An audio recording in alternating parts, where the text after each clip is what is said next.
A long time ago, in a galaxy not so far away, LEGO Star Wars the video game kicked off the beloved LEGO game franchise. 17 years and 3 sequels later, covering the original trilogy, the Clone Wars, and the Force Awakens, LEGO Star Wars returned with the Skywalker Saga. This is hands down the most ambitious LEGO Star Wars game, if not the most ambitious of all LEGO games. Now, 2 years after its release, with the initial hype having settled, let's ask the question, is LEGO Star Wars The Skywalker Saga still worth playing in 2024? Reach out. This is the weapon of a Jedi Knight.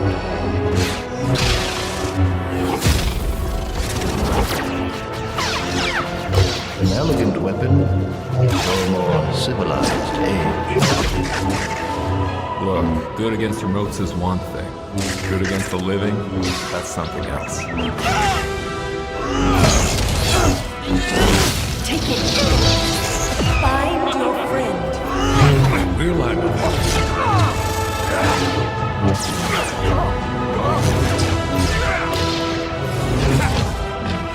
There will let nothing stand in our way. Do or do not. There is no try. Now, fulfill your destiny. I need someone to show me my place in all this.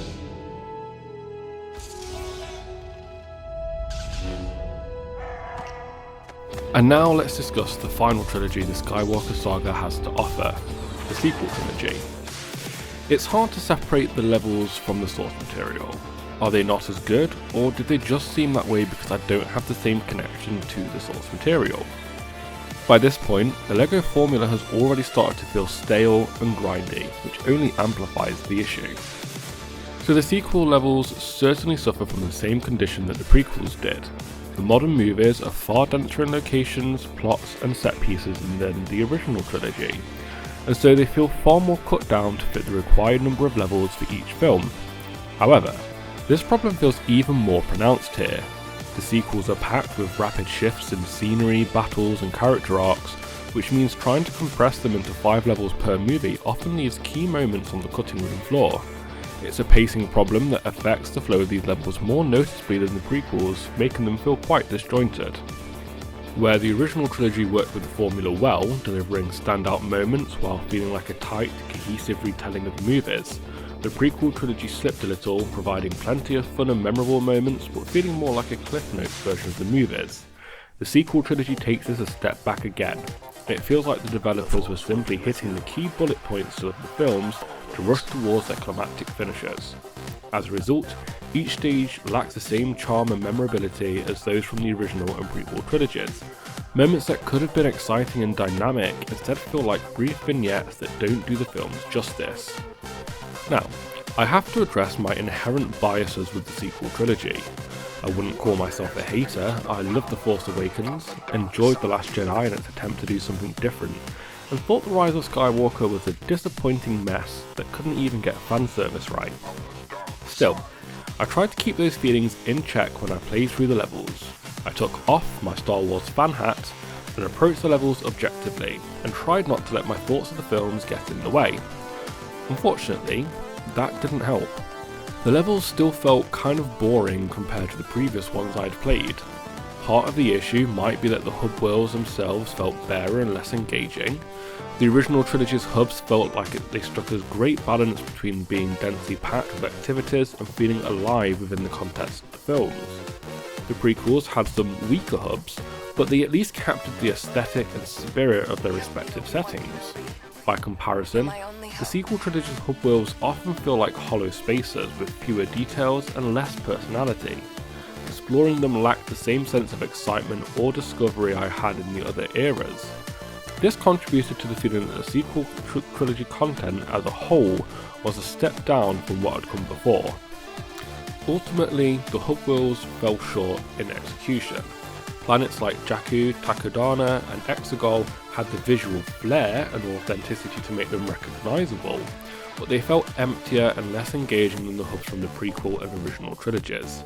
The lack of meaningful activities or NPC interactions drained these locations of the energy that makes a good hub world fun to explore.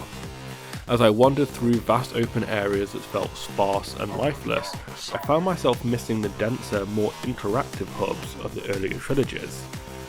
The sequel trilogy missions in LEGO Star Wars The Skywalker Saga maintain a similar mix of land-based and vehicle-based gameplay to the other trilogies, but the execution feels uneven. The land-based missions, which should provide the core of the experience, often come across as underwhelming. Objectives felt overly simplified or repetitive, and the level design didn't have the same spark as earlier trilogies. In contrast, the vehicle-based missions remained a highlight. These levels captured the spectacle and excitement of Star Wars at its best, and it's a shame that the same level of creativity didn't carry over to the on-foot segments. Additionally, by the time I reached these missions, the game's massive roster of characters began to feel redundant. The new characters introduced during the sequel trilogy offered little beyond aesthetic variety. Mechanically, they brought nothing new to the table, as most were just reskins of the classes I'd already unlocked. At this stage, I already had enough of every character class to solve any puzzle or complete any challenge. While the expanded roster is impressive for fans of deep cuts and obscure characters, it felt like padding rather than an essential gameplay feature. One area the sequel trilogy levels did stand out though was in the humour. As with the rest of the game, the developers brought their trademark LEGO charm to these missions. Whether it was Finn's comedic mishaps, Kylo Ren's over-the-top angst, or clever visual gags poking fun at the film's more divisive moments, the humour provided a welcome distraction from some of the weaker gameplay elements. These moments reminded me of why LEGO games have such a timeless appeal. They can laugh at themselves and make us laugh along with them. Looking back at the game as a whole, LEGO Star Wars The Skywalker Saga is undeniably an ambitious title. Its ability to compress 9 films into a single cohesive experience is an impressive feat, and for the most part it succeeded in delivering a fun and nostalgic journey through the galaxy. The game's greatest strength lies in its ability to bring Star Wars to life through its vibrant visuals, witty humour and sheer scale. However, that ambition is also its Achilles heel.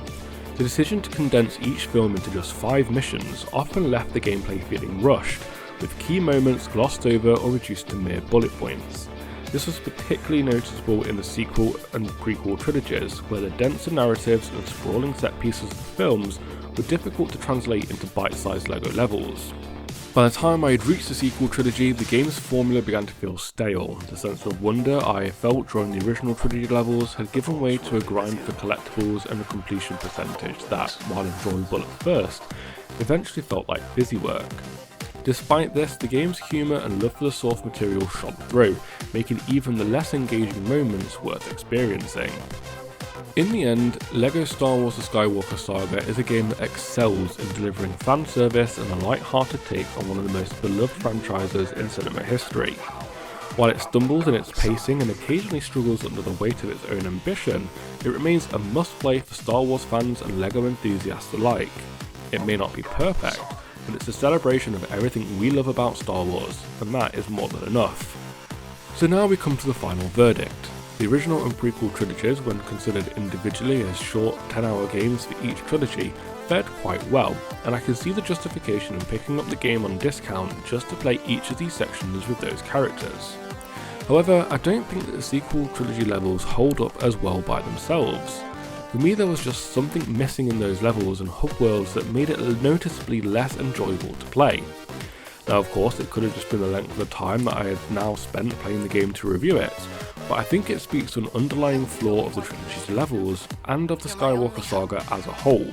So, we'll give the sequel trilogy a 6 out of 10. It just didn't hit the spot for me, but there's a nugget of something enjoyable there. Now for the Skywalker Saga as a whole. I have to be fair and just give it the average score of the 3 parts individually. So, the Skywalker Saga gets an 8.5. It's overall a pretty good game. There's plenty to do and it has something for every Star Wars fan. Which parts you will enjoy more will all come down to your trilogy preferences, but there's something here for everyone and you won't be disappointed. As always, thank you kindly for watching. This video took a little longer to get out between being a bit unwell and my real job ramping up a little bit. If you liked what you saw, leave a comment, like and subscribe, and we'll see you in the new year for more reviews and more discussion about the power of gaming.